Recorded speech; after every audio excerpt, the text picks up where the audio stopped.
خوشی کے لمحے قریب آئے، یقین مانیے اگر میرے لفظ میں کہوں آپ کا قرآن بننے کے بعد یقین میں دنیا میں کچھ کوئی ایسے نہ ہو، لیکن اللہ تعالیٰ اس سے بہتر انسان کوئی ہو ہی نہیں سکتا۔ اور پھر اللہ کا سچ محبوب بن جاتا ہے۔ آپ نے حدیث سنی ہوگی کہ کوئی شخص جب دنیا سے جاتا ہے تو 3 ایسا کام ہے جسے وہ کر لے تو مرنے کے بعد اسے ثواب ملتا رہتا ہے۔ ان میں سے نیک اولاد کو چھوڑ جانا ہے۔ اگر اپنی اولاد کو نیک بنا کر کوئی چھوڑ جاتا ہے تو گرچہ وہ دنیا سے چلا جاتا ہے لیکن اپنے پیچھے ایسی چیز چھوڑ رہا ہے خود بہت اس کو ثواب ملتا رہتا ہے۔ جیسے کہ کہیں پر آپ پیسے انویسٹ کرتے ہیں ایسی جگہ پر جہاں پر بہت اضافے ہو رہے ہو، اسی طریقے سے اولاد کا دنیا میں چھوڑ جانا ہے۔ فرض کیجیے ایک بوڑھے ماں باپ نے اپنے چھوٹے سے بچے کو آپ سے قرآن پڑھا دیا، اس امید پر کہ یہ قرآن اللہ کی کتاب ہے، اس امید پر کہ یہ پڑھنے والا اللہ کا قریب ہو جاتا ہے، اس امید پر جو اس کتاب پر پڑھتا ہے اس کا جہنم کی آگ حرام ہو جاتی ہے۔ وہ اس سوچ کر بچے کو ہاتھ سے قرآن بنا لیتے ہیں اور وہ دونوں دنیا سے چلے جاتے ہیں۔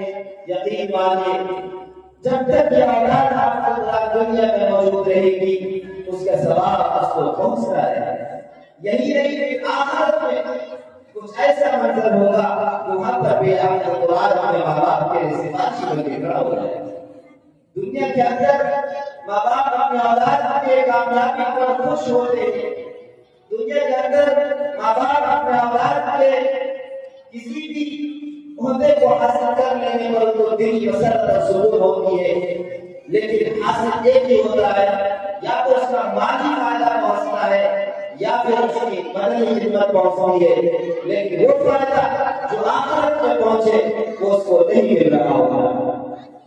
یہ چند باتیں جو میں کہہ رہا ہوں کہ آج کی محفل قرآن کی نسبت سے، آج کی محفل کسی اور نیت سے نہیں کی گئی ہے، آج کی محفل کا مقصد صرف اتنا ہے کہ حفظ قرآن کی دولت کتنی بڑی دولت ہوا کرتی ہے۔ آج ہمارے بڑے حصے میں علماء کرام تشریف لا رہے ہیں جو اس تعلق سے آپ کے سامنے اظہار رائے فرمائیں گے، پھر آپ تمام کے سن کر کے انشاءاللہ یہ ذہن میں بات آئے گی کہ وہ قرآن کریم جس پر ہماری توجہ بہت کم ہو گئی ہے، وہ قرآن کریم کہ جسے بہت کم پڑھا جا رہا ہے، ہمیں پڑھنے کی ضرورت ہے۔ اس لیے پروگرام کا وقت کافی پہلے سے ہی تھا، لیکن وقت آپ کے تمام جانے مطابق ہونے کی وجہ سے پروگرام بھی تاخیر سے شروع کیا جا رہا تھا۔ تو یہ آج کا مقصد ہے کہ آج ہم اس مجلس میں جہاں قرآن کریم کے حفظ کرنے والے بچے کی دستار بندی ہوگی اور وہیں پر علماء کرام کا خطاب بھی ہوگا انشاءاللہ۔ تمام حضرات کے سامنے یہ بات دیگر اور تشریف لائیں گے اور اظہار رائے فرمائیں گے۔ آئیے اس کے بعد